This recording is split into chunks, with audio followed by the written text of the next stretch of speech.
In this video, we're going to review levels 3 and 4 of solving quadratics by completing the square. And I know that that's a term that I probably hadn't used with you guys in class because it was super secret. Completing the square is something that students are usually completely terrified of. But I think that we did it pretty well when we were together in class. So I want to make sure that we review this before going on. And I'll help you guys in class another day relate it to the traditional algorithm for completing the square. Let's go ahead and jump in with a level 3. Remember, level 3, we've got an even number in the middle. But x squared plus 4x plus 7 is not something that I can break down and factor to be a perfect square. So I'm going to go to my box.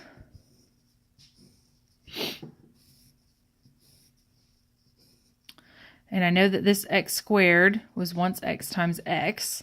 And to make this 4x into a perfect square, I know that these boxes both need to be 2x. I need to divide this evenly between those two boxes. So to get 2x, I had to have multiplied both of these by positive 2.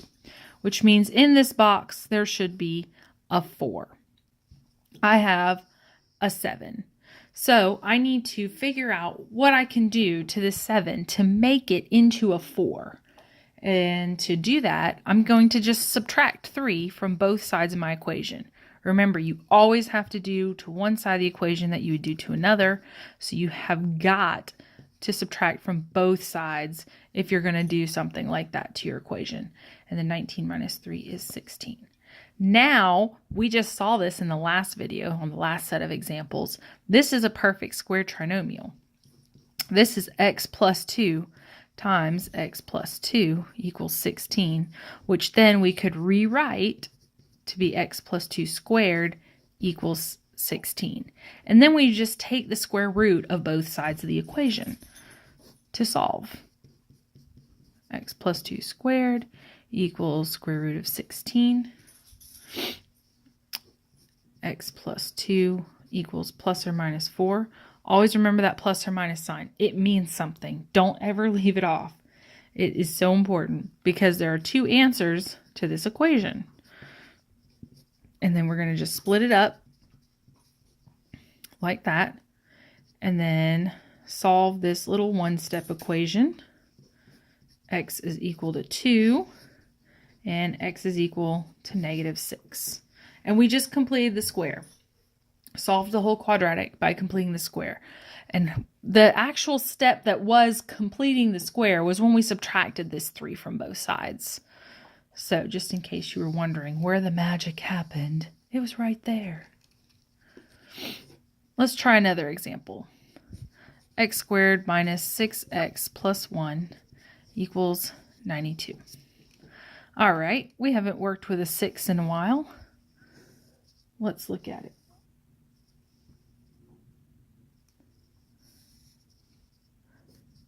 I'm going to make my box. I know this x squared was x times x. I need to break this 6 into half because these two evens need to be the same. I mean, these two parts need to be even. So I've got negative 3x and negative 3x.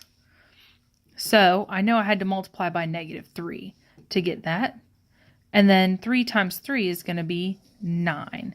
So this 1 right here, I need to be a 9, and it's not. So I have to think about what I can do to both sides of the equation to make it into 9. And to do that, I'm going to add 8.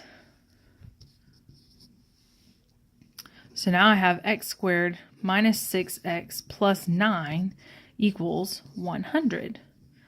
Then this is x minus 3 times x minus 3, which I could rewrite as x minus 3 squared equals 100. And then I just take the square root of both sides. And I'm not going to finish working this one out because I believe that we've pretty much covered that. Don't forget your plus or minus sign. Make sure you split it into two equations. let's look at a level 4 question. Level 4 is going to look a little bit different than all the other levels because our middle number is not going to be even. Oh no. So if I try to make my box and split this 3x evenly, I'm going to get a decimal. And I don't want that. That's not going to look pretty. It's not going to work out nice and even and pretty like the other ones have. So I need to come up with something else. Well, if I want to make an odd number to be even, I could multiply it by 2, right? So if I multiply this whole equation by 2, let's go ahead and do that. Try it out. I get 2x squared plus 6x plus 2 equals 10. Well, now 2x squared is not a perfect square. 2 is not a perfect square. I need a perfect square. So what can I multiply 2 by to make it a perfect square? Well, I can multiply it by itself, right? Something times itself is a perfect square. So let's do that. Let's multiply by 2 again. Then I get 4x squared plus 12x plus 4 equals 20. All right, now I got something I can work with. And this one's going to be just a little bit more complicated because of that 4x squared out front. I'm going to draw my box just a little bit bigger because why not? So my 4x squared, the only way that I could have gotten this was multiplying 2x by 2x if I'm going to do something even on both sides, you know, because that's what we're trying to do. We want this top factor and this side factor to be the exact same numbers. Then I have this 12x that I need to split evenly. So that's 6x and 6x. So what did I multiply 2x by to get 6x? That's your answer that goes here, a 3. So that tells me that I need a 9 in this box. To complete my square, this 4 needs to become a 9. So I'm going to just add 5 to both sides. So now I get 4x squared plus 12x plus 9 equals 25. Okay? Well, now I can rewrite this expression. Remember, we're going to go back to this factor. Remember, this is something times itself. 2x plus 3 squared equals 25. And then I just take the square root of both sides like I would any other problem. 2x plus 3 squared, take the square root of it, square root of 25. I get 2x plus 3 equals plus or minus 5. Then I would split that into two equations. 2x plus 3 equals a positive 5. 2x plus 3 equals negative 5. And then you would subtract 3 from each side. 2x equals 2. And 2x equals negative 8. And now I have to divide both sides by 2. We get an extra step when we do it this way. X is equal to 1. X is equal to negative 4. And there are our answers. So that was a more difficult way of completing this square, but still easier, I think, than dealing with fractions. So let's try one more. I'm going to get a clean sheet of paper since that took up a lot of space.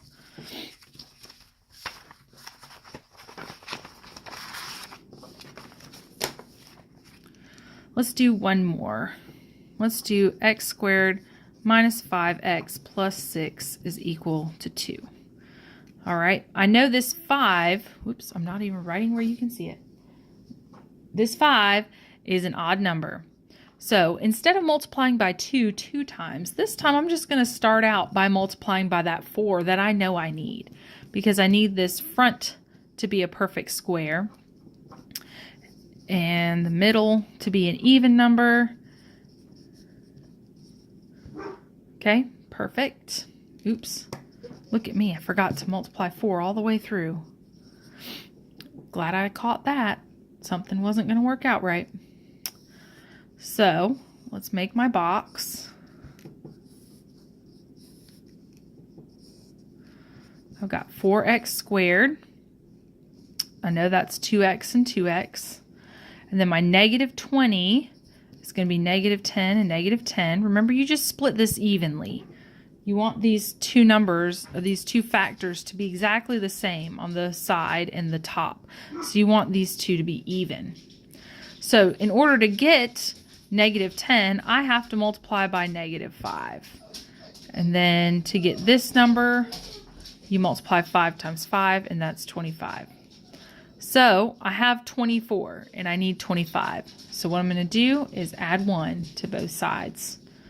4x squared minus 20x plus 25 equals 9.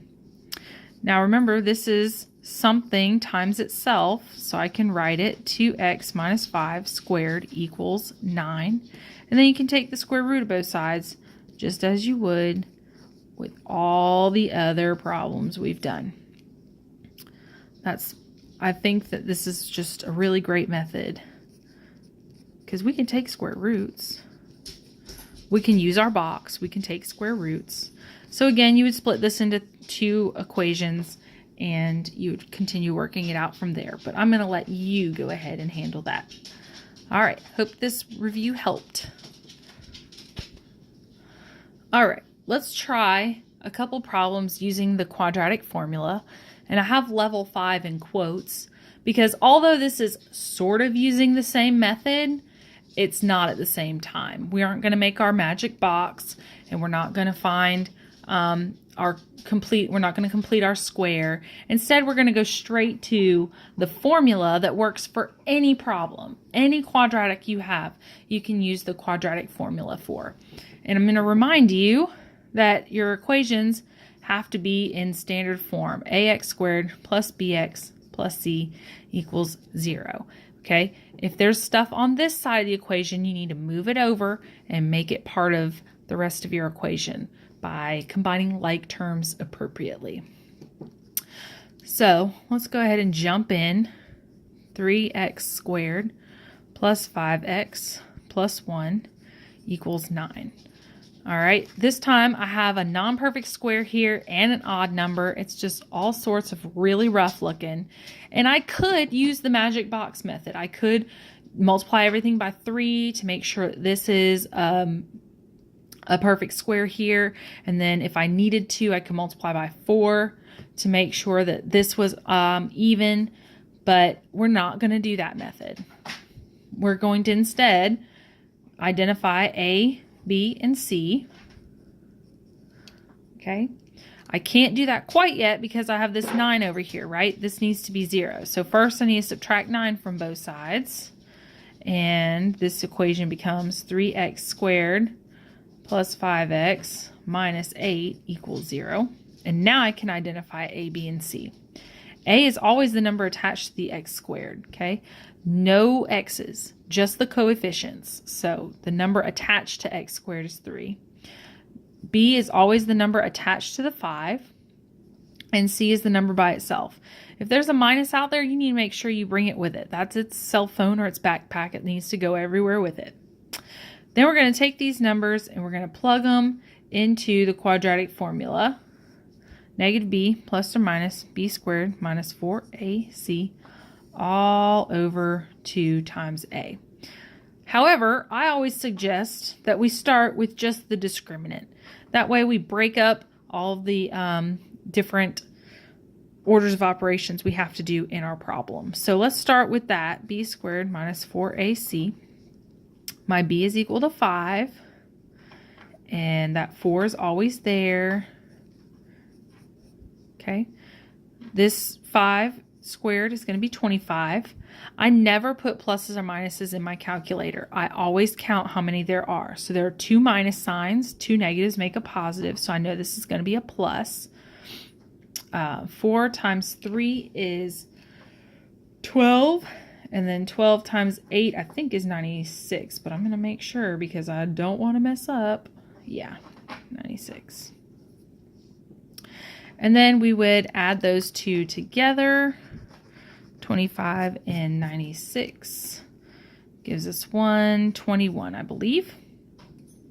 121 is a positive number, so I know I can keep going. Remember, in our standards, we do not do imaginary numbers. So if you get a negative number, you can go ahead and write no solutions and stop. Next year, when you move on to advanced algebra, you're going to definitely want to keep working there because you'll know how to manipulate imaginary numbers. But for now, you can say there's no real solutions and go on. Whoops, I forgot to plug in my 5 to my negative b.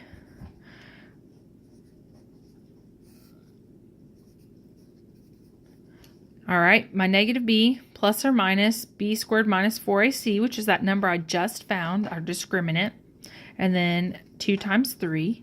And look, this makes it so many less steps because I'm not doing all of this inside of my quadratic formula. So plus or minus, oops, I almost put 12. That's 11 over 6. And then again, this breaks down into 2 separate equations. Negative 5 plus 11 divided by 6. Negative 5 minus 11 divided by 6. Okay, so this gives me 6 over 6, which equals 1.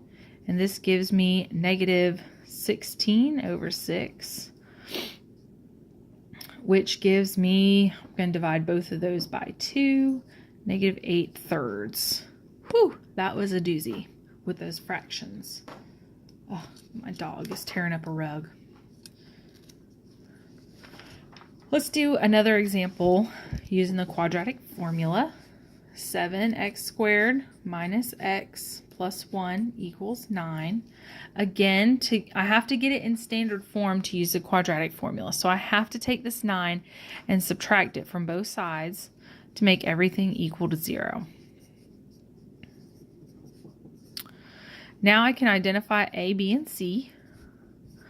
Remember, a is always attached to your x squared, b is always attached to the x, and c is the number all by itself. We're going to plug all that into the quadratic formula, which I'll write over here. Can you still see what I'm doing?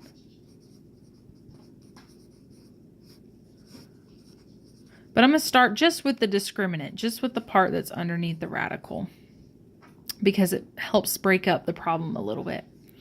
So b squared is going to be negative 1 squared minus 4 times 7 times negative 8. Again, see, I have 2 negatives, so I know I'm going to have a plus sign in the middle. An odd number means I'd have a minus sign. So if all 3 of them were negative, it'd be minus, and if just this 4 was negative, it would be a minus. All right, 4 times 7 times 8. Here's another big number. 4 times 7 is 28. 28 times 8. 8 and 8 is 64. 2 times 8 is 16. Plus 6. Whew, that's a big one.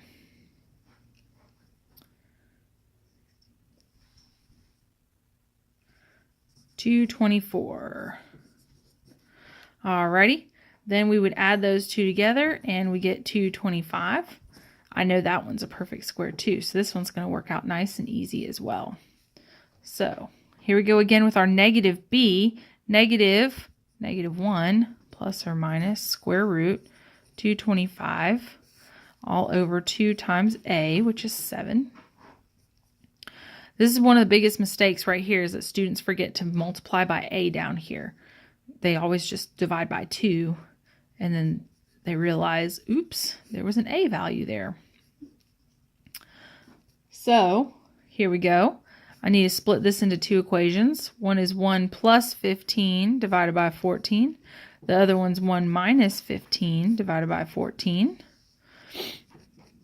And this will give me 16 over 14, which is 8 over 7.